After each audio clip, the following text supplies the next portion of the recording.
Assalamualaikum warahmatullahi wabarakatuh. Perkenalkan, nama saya Rahmaliza Arifiyah dengan NIM 2121033 akan mempresentasikan tentang ontologi dari mata kuliah Filsafat Umum. Langsung saja. Pengertian ontologi. Menurut bahasa, ontologi ialah berasal dari bahasa Yunani, yaitu on atau ontos yang artinya ada, dan logos yang artinya ilmu. Jadi ontologi adalah ilmu tentang yang ada. Menurut istilah, ontologi ialah ilmu yang membahas tentang hakikat yang ada, yang merupakan ultimate reality baik yang berbentuk jasmani atau konkret maupun rohani atau abstrak. Ontologi merupakan salah satu di antara lapangan penyelidikan kefilsafatan yang paling kuno. Awal mula alam pikiran Yunani telah menunjukkan munculnya perenungan di bidang ontologi. Yang tertua di antara segenap filsafat Yunani yang kita kenal adalah Thales. Atas perenungannya terhadap air merupakan substansi terdalam yang merupakan asal mula dari segala sesuatu. Contoh ontologi yaitu tentang sahabat. Misalnya, kita pasti memiliki sahabat yang sudah dikenal sejak lama dan selalu bersama setiap hari saat masa-masa sekolah. Namun, setelah tamat sekolah, terpaksa harus berpisah karena tujuan hidup masing-masing. Kemudian, kembali bertemu lagi dengan sahabat setelah 7 tahun lamanya. Saat bertemu, pasti dia akan memiliki perubahan fisik, entah itu tinggi, berat badan, model rambut, dan lainnya. Tidak peduli perubahan tersebut, dia tetaplah seorang sahabat selama masa sekolah. Kita akan tetap mengenalinya sebagai seorang sahabat. Selanjutnya, di dalam pemahaman ontologi dapat dikemukakan pandangan-pandangan pokok pemikiran sebagai berikut. Yang pertama, ada monoisme. Paham ini menganggap bahwa hakikat yang asal dari seluruh kenyataan itu hanyalah satu saja, tidak mungkin dua. Istilah monisme oleh Thomas Davidson disebut dengan block universe. Paham ini kemudian terbagi menjadi dua aliran. Yang pertama, materialisme. Materialisme ini menganggap bahwa sumber yang asal itu adalah materi, bukan rohani. Aliran ini sering juga disebut naturalisme. Menurutnya bahwa zat mati merupakan kenyataan dan satu-satunya fakta. Yang ada hanyalah materi, yang lainnya jiwa atau ruh tidaklah merupakan suatu kenyataan yang berdiri sendiri.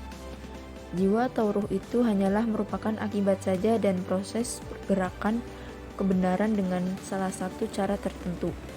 Dalam perkembangannya, sebagai aliran yang paling tua, paham ini timbul dan tenggelam seiring roda kehidupan manusia yang selalu diwarnai dengan filsafat dan agama. Alasan mengapa aliran ini berkembang sehingga memperkuat dugaan bahwa yang merupakan hakikat adalah yang pertama, pada pikiran yang masih sederhana. Apa yang kelihatannya yang dapat diraba biasanya dijadikan kebenaran terakhir. Kedua, penemuan-penemuan menunjukkan betapa bergantungnya jiwa pada badan. Yang ketiga, dalam sejarahnya manusia memang bergantung pada benda seperti pada padi. Selanjutnya, aliran idealisme. Idealisme ini diambil dari kata idea, yaitu sesuatu yang hadir dalam jiwa.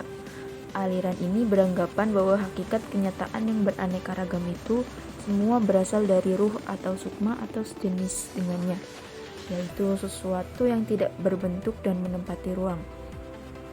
Alasan aliran ini yang menyatakan bahwa hakikat benda adalah rohani, spirit atau sebangsanya adalah satu, nilai ruh lebih tinggi daripada badan. Lalu manusia lebih dapat memahami dirinya daripada dunia luar dirinya. Selanjutnya, materi ialah kumpulan negeri yang menempati ruang. Lalu yang selanjutnya nomor 2 ada dualisme. Dualisme ini setelah kita memahami bahwa hakikat itu satu atau monisme, baik materi atau rohani, ada juga pandangan yang mengatakan bahwa hakikat itu ada dua. Aliran ini disebut dualisme.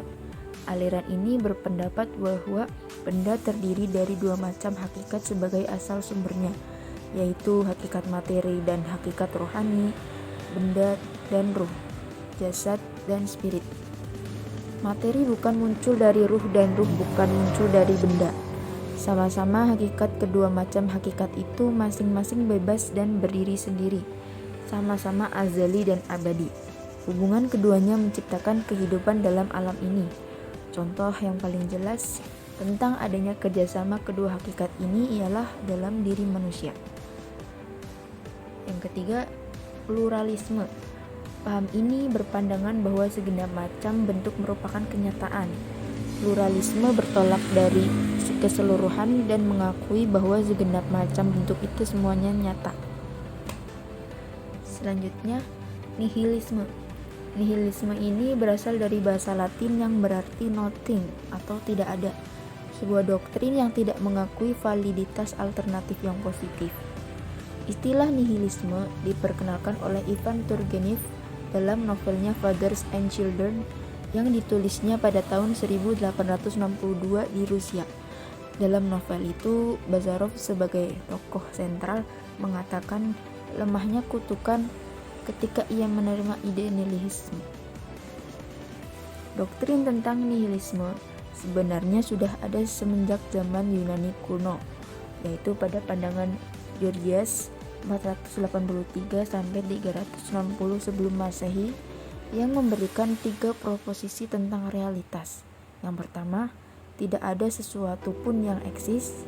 Kedua, bila sesuatu itu ada, ia tidak dapat diketahui. Yang ketiga, sekalipun realitas itu dapat diketahui, ia tidak akan dapat kita beritahukan kepada orang lain.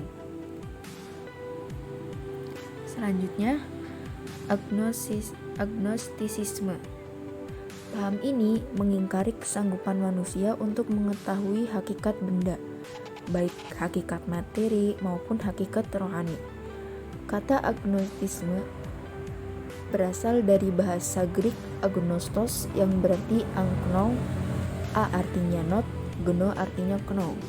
Jadi agnostisisme adalah paham pengingkaran atau penyangkalan terhadap kemampuan manusia mengetahui hakikat benda, baik materi maupun rohani. Selanjutnya, ada hakikat dari ontologi ilmu pengetahuan. Yang pertama, ilmu berasal dari riset atau penelitian. Yang kedua, tidak ada konsep wahyu. Yang ketiga, adanya konsep pengetahuan empiris. Yang keempat, pengetahuan rasional bukan keyakinan. Kelima, pengetahuan metodologis. Keenam, pengetahuan observatif. Ketujuh, menghargai asas verifikasi atau pembuktian. Kedelapan, menghargai asas skeptisisme yang radikal. Ontologi pengetahuan filsafat adalah ilmu yang mempelajari suatu yang ada atau berwujud berdasarkan logika sehingga dapat diterima oleh banyak orang, yang rasional, dapat difikirkan dan sudah terbukti keabsahannya.